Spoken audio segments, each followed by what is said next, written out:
কুমির যখন ছেলেটির হাত শক্ত করে কামড়ে ধরেছিল, সে তখন টেনে বের করার চেষ্টা করেনি, বরং পানিতে ঝাঁপ দিয়ে কুমিরের সঙ্গেই ঘুরতে শুরু করে।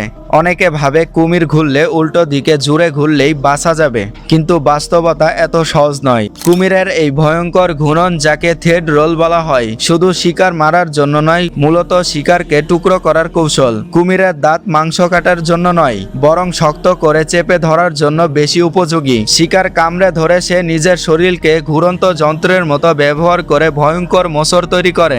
যদি কেউ উল্টো দিকে শক্তি দিয়ে টানাটানি করে, হাড় আর জয়েন্টে মারাত্মক চাপ পড়তে পারে। এই মেয়েটি আতঙ্কের মধ্যেও কুমিরের সঙ্গেই শরীর ঘোরানোর চেষ্টা করেছিল।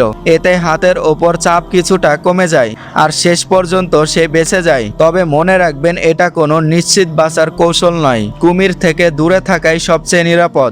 আপনি যদি এমন বিপদে পড়তেন, তাহলে আগে কি করতেন অবশ্যই কমেন্টে জানিয়ে যাবেন।